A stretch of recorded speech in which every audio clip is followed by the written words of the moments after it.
Hello students, welcome to electro Vigyan classes. आज हम बात करने वाले हैं BTech first year first sem all department जो स्टूडेंट्स हैं मैकआउट यूनिवर्सिटी और दूसरी यूनिवर्सिटी और दूसरी इंस्टीट्यूट में पढ़ रहे हैं जो स्टूडेंट्स, उन्हीं सब स्टूडेंट्स के लिए आज का वीडियो होने जा रहा है बहुत ही इंपॉर्टेंट। आज हम बात करने वाले हैं बेसिक इलेक्ट्रिकल इंजीनियरिंग जो सब्जेक्ट है, उसी सब्जेक्ट का मॉड्यूल 4 इलेक्ट्रिकल मशीन्स। इस मॉड्यूल के अंदर 19 क्वेश्चंस है, तो चलो देख लेते हैं। तो फर्स्ट क्वेश्चन क्या है? RMF speed depends on. RMF मतलब रोटेटिंग मैग्नेटिक फील्ड। तो इलेक्ट्रिकल मशीन्स मतलब उसके अंदर AC जो मशीन्स रहता है, मतलब इंडक्शन मशीन्स, उसके अंदर रोटेटिंग मैग्नेटिक फील्ड काम करता है। जो स्पीड रहता है मतलब रोटेटिंग मैग्नेटिक फील्ड का जो स्पीड, तो वो किसके ऊपर डिपेंड्स करता है? तो रोटेटिंग मैग्नेटिक फील्ड कहाँ प्रोड्यूस होता है? सिंक्रोनस मतलब स्टेटर फील्ड में प्रोड्यूस हो रहा है। तो इसलिए सिंक्रोनस स्पीड जनरेट हो रहा है, फ्रीक्वेंसी रहेगा और पोल रहेगा, तब वो रोटेटिंग मैग्नेटिक फील्ड क्रिएट होगा। तो rotating magnetic field depends on frequency and poles. B number option right होगा, फ्रीक्वेंसी एंड पोल्स। तो चलो एक्सप्लेनेशन क्या होगा इसका देखते हैं। एक्सप्लेनेशन होगा NS मतलब सिंक्रोनस स्पीड, जिसके माध्यम से रोटेटिंग मैग्नेटिक फील्ड क्रिएट होता है AC मशीन में। तो synchronous speed equal to 120F divided by P होता है। तो उसी से हम लोग रोटेटिंग मैग्नेटिक फील्ड क्रिएट कर सकते हैं। चलो नेक्स्ट क्वेश्चन देख लेते हैं। 2 नंबर क्वेश्चन क्या है? Sleep at stand still is. Stand still मतलब मशीन रुका हुआ है, उसी टाइम में स्लीप कैसा होगा? उस टाइम में स्लीप होगा 1। ठीक है, stand still condition, starting condition में स्लीप का वैल्यू होता है 1। कैसे स्लीप निकल सकते हैं हम? तो स्लीप इक्वल टू हम बोल सकते हैं NS मतलब सिंक्रोनस स्पीड माइनस रोटर का जो स्पीड होता है डिवाइडेड बाई NS होता है। मतलब NS हो गया सिंक्रोनस स्पीड मतलब स्टेटर का स्पीड माइनस रोटर का स्पीड डिवाइडेड बाय स्टेटर का स्पीड। तो रुका हुआ है मतलब रोटर रोटेट नहीं कर रहा है, तो रोटर का स्पीड क्या होगा? ये जीरो हो जाएगा। NS डिवाइडेड बाय NS होगा, तो स्लिप का वैल्यू क्या होगा? स्लिप का वैल्यू हो जाएगा 1। तो इसलिए इधर कौन सा ऑप्शन राइट हो जाएगा 2 नंबर क्वेश्चन के लिए? बी नंबर ऑप्शन राइट होगा 1। तो एक्सप्लेनेशन क्या है? स्लिप का फॉर्मूला जो रहता है वही है NS minus NR divided by NS। At stand still condition rotor का स्पीड होता है 0, तब स्लिप का वैल्यू होता है 1। ठीक है, तो चलो नेक्स्ट क्वेश्चन देख लेते हैं। चलो 3 नंबर क्वेश्चन है induction motor rotor frequency at stand still equals to. Stand still condition में रोटर का जो फ्रीक्वेंसी रहता है वो किसके साथ इक्वल होता है? ऑप्शन में है 0, supply frequency, half supply frequency and slip frequency. इधर आंसर होगा सप्लाई फ्रीक्वेंसी। हम लोगों को पता है कि रोटर का जो फ्रीक्वेंसी रहता है उसको हम बोलते हैं F2। ये जो रोटर का फ्रीक्वेंसी होता है वो स्लिप के साथ डायरेक्टली प्रोपोर्शनल है और स्टेटर का जो फ्रीक्वेंसी है उसके साथ भी डायरेक्टली प्रोपोर्शनल है। ठीक है, स्टैंड स्टिल कंडीशन में। तो स्टैंड स्टिल कंडीशन में हमारा जो फ्रीक्वेंसी है रोटर का वो सप्लाई फ्रीक्वेंसी के साथ डायरेक्टली प्रोपोर्शनल है। जब स्टैंड स्टिल कंडीशन में स्लिप का वैल्यू हो गया 1, तो 1 इंटू सप्लाई फ्रीक्वेंसी हो गया, तो रोटर का फ्रीक्वेंसी सप्लाई फ्रीक्वेंसी के साथ इक्वल हो गया। तो इसलिए 3 नंबर क्वेश्चन के लिए बी नंबर ऑप्शन राइट हो जाएगा, सप्लाई फ्रीक्वेंसी। तो इसके लिए एक्सप्लेनेशन क्या होगा? Rotor frequency at stand still condition is equal to supply frequency. ठीक है, चलो नेक्स्ट क्वेश्चन देख लेते हैं। 4 नंबर क्वेश्चन देखो, while operating in the stable मतलब लो स्लीप रीजन। एक मोटर लो स्लीप रीजन में काम कर रहा है, इंडक्शन मोटर का बात बोल रहे हैं हम। उसी टाइम उसका टॉर्क जो रहता है वो किसके साथ प्रोपोर्शनल होता है?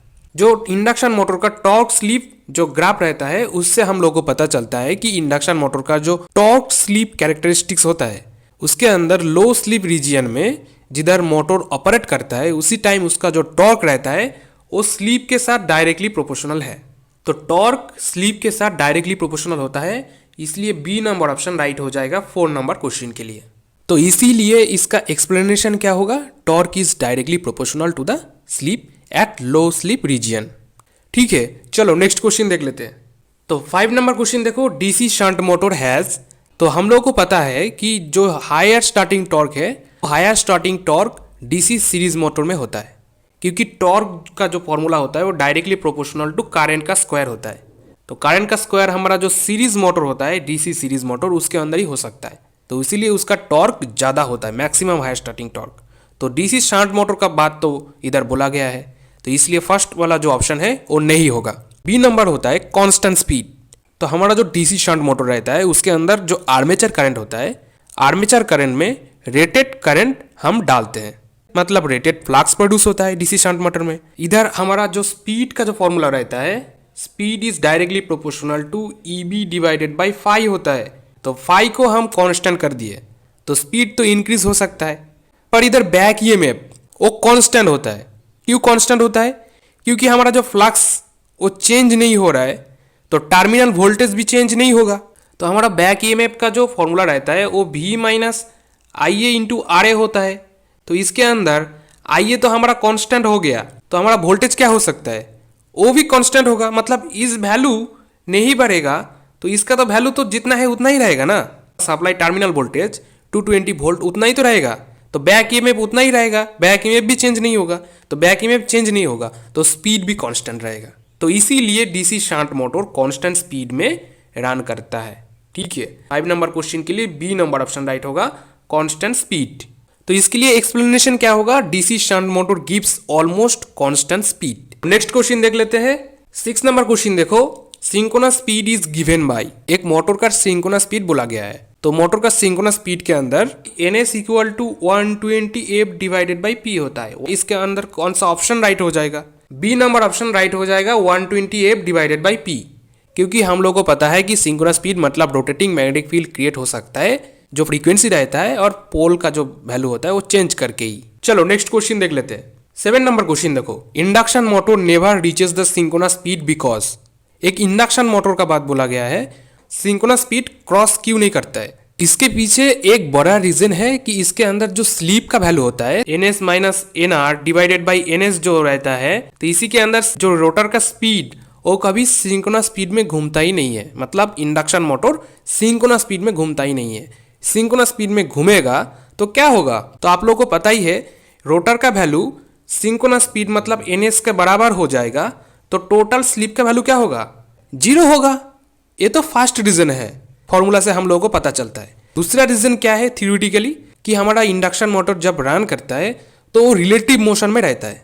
रिलेटिव मोशन मतलब ns minus N R. Relative motion के लिए हमारा जो मोटर वो रन करता है, तो उधर रोटेटिंग मैग्नेटिक फील्ड जनरेट होता है और रोटर का जो कंडक्टर रहता है ईएमएफ होता है वो इंड्यूस होता है रोटेटिंग पार्ट में।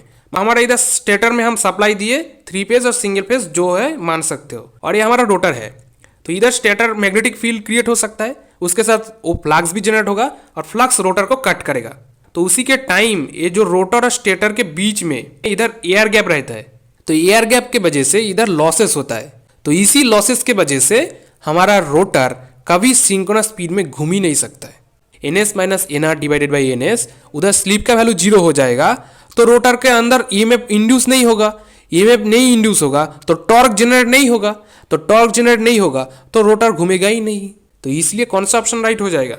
सी नंबर ऑप्शन राइट होगा, नो टॉर्क एट ns में घूमेगा तो हमारा सिंक्रोनस स्पीड का कोई भी टॉर्क नहीं होगा। स्लिप 0 मतलब टॉर्क 0 होगा।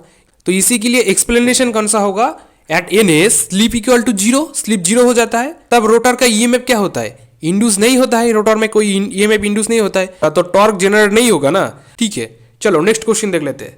8 नंबर क्वेश्चन देखो, single phase induction motor is not a self starting due to, इधर सिंगल फेज इंडक्शन मोटर के बारे में बता गया है। सिंगल फेज सप्लाई दिया हुआ है, सिंगल फेज, ये रोटर है, ये स्टेटर है।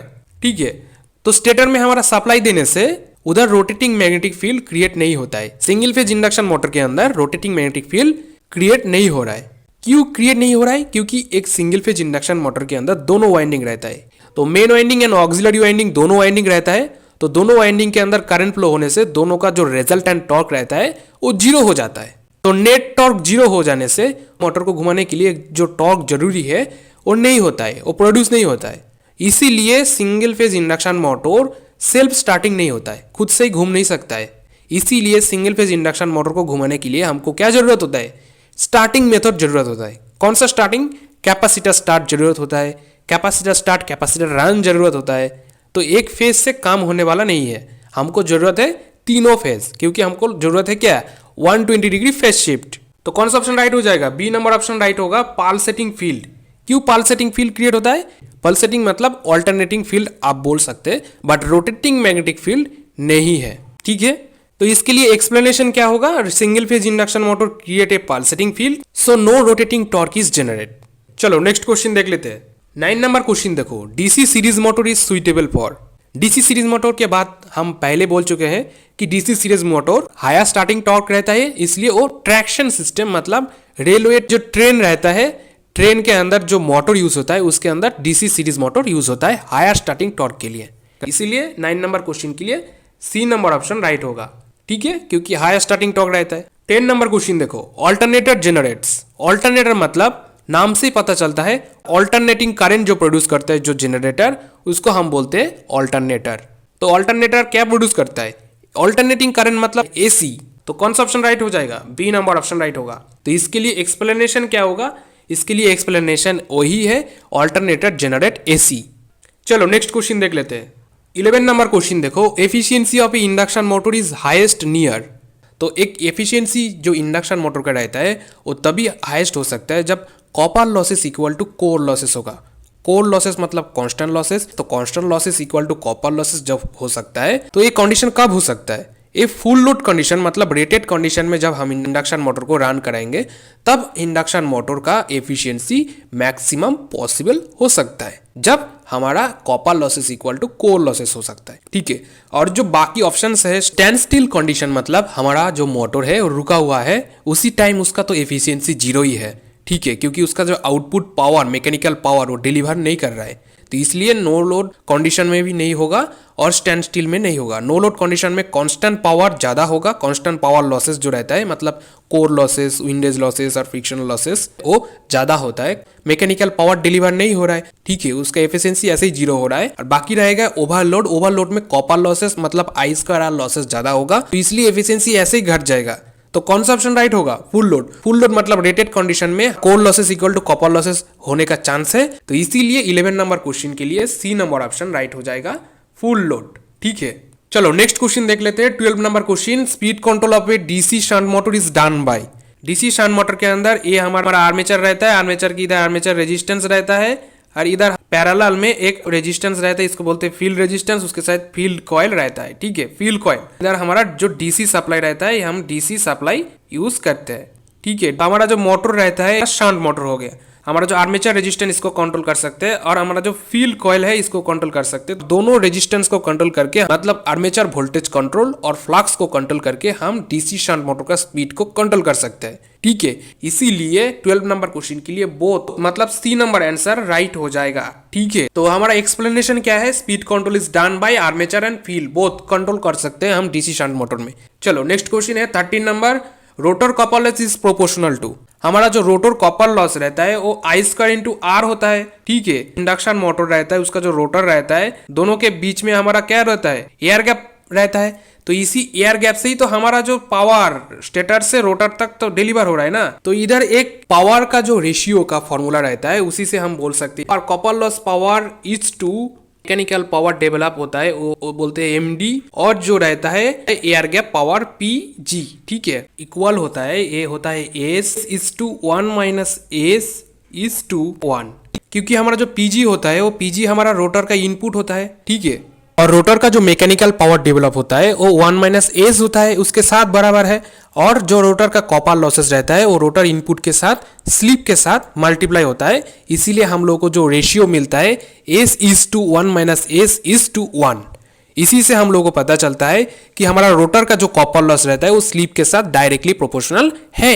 तो कौन सा ऑप्शन राइट हो जाएगा? बी नंबर ऑप्शन होगा, वो राइट होगा, स्लिप। चलो नेक्स्ट क्वेश्चन देख लेते हैं 14 number, synchronous generator rotor is excited by. एक सिंक्रोनस जनरेटर रहता है, तो सिंक्रोनस जनरेटर का डायग्राम कैसा होता है? ऐसा होता है, ये स्टेटर रहता है, इसके अंदर जो आउटपुट एसी करंट निकलता है, और रोटर के अंदर हमारा सैलियन पोल का रोटर रहता है, उसके अंदर हमारा कॉइल रहता है, उसके अंदर डीसी सप्लाई देते हैं हम, ठीक है। डीसी सप्लाई देने से क्या होता है? कांस्टेंट मैग्नेटिक फ्लक्स प्रोड्यूस होता है। कांस्टेंट मैग्नेटिक फ्लक्स प्रोड्यूस होने से उधर क्या होता है? रोटर और स्टेटर के बीच में स्लिप का वैल्यू 0 होता है, मतलब एक ही स्पीड में घूमता है, मतलब सिंक्रोनस स्पीड में घूमता है।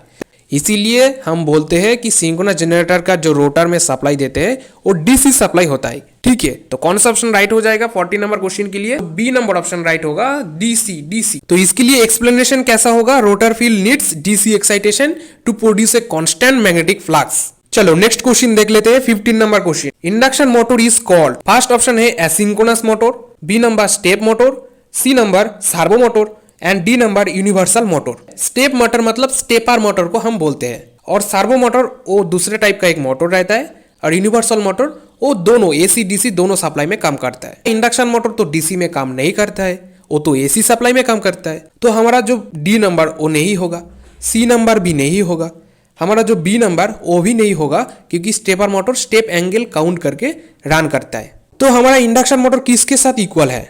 एसिंक्रोनस मोटर के साथ इक्वल है, क्योंकि हमारा इंडक्शन मोटर जो रहता है कभी सिंक्रोनस स्पीड में रन नहीं करता है, उसके अंदर लॉसेस रहता है, और सिंक्रोनस स्पीड में काम करेगा तो उसका स्लिप जीरो हो जाएगा, तो रोटर का टॉर्क जीरो हो जाएगा, ईएमएफ इंड्यूस नहीं होगा। तो इसीलिए बोलते हैं इंडक्शन मोटर सिंक्रोनस स्पीड में रोटेट नहीं करता है। तो सिंक्रोनस स्पीड में रोटेट नहीं करेगा तो उसी को हम बोलते हैं asynchronous motor. A number option right हो जाएगा, एसिंक्रोनस मोटर। चलो नेक्स्ट क्वेश्चन देख लेते हैं। 16 नंबर क्वेश्चन देखो, rotating magnetic field in a 3 phase induction motor is produce due to.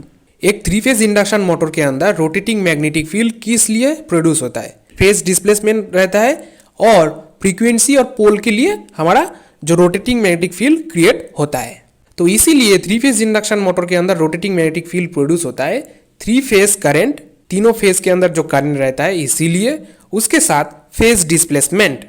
C number option right हो जाएगा, क्योंकि हम पहले जान चुके हैं। चलो नेक्स्ट क्वेश्चन देख लेते हैं। 17 नंबर क्वेश्चन देखो, slip of N induction motor at synchronous speed. पहले से ही जान चुके हैं कि स्लिप का वैल्यू सिंक्रोनस स्पीड में क्या होता है? 0 होता है, क्योंकि स्लिप इक्वल टू क्या होता है? ns minus nr divided by ns होता है। तो इधर रोटर का स्पीड सिंक्रोनस स्पीड के बराबर हो जाएगा, तो rotor speed equal to synchronous speed हो जाएगा, तो स्लिप का वैल्यू क्या होगा? 0 हो जाएगा। तो इसलिए बी नंबर आंसर राइट हो जाएगा 0। ठीक है, चलो नेक्स्ट क्वेश्चन देख लेते हैं। 18 नंबर क्वेश्चन देखो, which motor is most suitable for constant speed operation. तो हम लोग पहले से देखते आ रहे हैं कि कांस्टेंट स्पीड जो ऑपरेशन होता है वो डीसी शंट मोटर में होता है। बाकी जो मोटर इधर है इंडक्शन मोटर्स कांस्टेंट स्पीड में काम नहीं करता है। तो कौन सा ऑप्शन राइट हो जाएगा? बी नंबर आंसर राइट हो जाएगा, डीसी शंट मोटर। चलो नेक्स्ट क्वेश्चन देख लेते हैं। 19 नंबर लास्ट क्वेश्चन इस मॉड्यूल का। ठीक है, 19 नंबर क्या बोला गया है? Synchronous generator generates voltage due to. Synchronous generator किसके वजह से वोल्टेज जनरेट करता है? तो हम लोग को सभी पता है सिंक्रोनस जनरेटर हो कि इंडक्शन जनरेटर और इंडक्शन मोटर सभी फैराडे का जो लॉ रहता है, लॉ ऑफ इलेक्ट्रोमैग्नेटिक इंडक्शन, उसी प्रिंसिपल में काम करता है। तो इसलिए सिंक्रोनस जनरेटर भी इलेक्ट्रोमैग्नेटिक इंडक्शन प्रिंसिपल में ही काम करता है, ट्रांसफार्मर एक्शन में काम नहीं करता है। क्योंकि हमारा जो जनरेटर पार्ट है, तो जनरेटर पार्ट के अंदर स्टैटिक काम नहीं होता है, उसके अंदर रोटेटिंग पार्ट रहता है। जो रोटर पार्ट है वो रोटेटिंग करता है, तो मतलब उसके अंदर तो ट्रांसफार्मर एक्शन नहीं हो रहा है, ट्रांसफार्मर के अंदर तो स्टैटिक पार्ट होता है। तो इसलिए हमारा जो जनरेटर वोल्टेज जनरेट करता है वो इलेक्ट्रोमैग्नेटिक इंडक्शन प्रिंसिपल में ही वोल्टेज जनरेट करता है। तो इसीलिए हमारा 19 नंबर क्वेश्चन के लिए सी नंबर ऑप्शन राइट हो जाएगा, इलेक्ट्रोमैग्नेटिक इंडक्शन। ठीक है, तो आज के लिए इतना ही। अगले वीडियो में हम दूसरे जो मॉड्यूल सेट है उसके बारे में डिस्कस करेंगे। ठीक है, तो चैनल में आप लोग नए हो तो चैनल को सब्सक्राइब कर लो, और जल्दी से ये वीडियो आपका फ्रेंड सर्कल में शेयर कर दो ताकि सबका हेल्प हो जाए। तो सबको थैंक यू।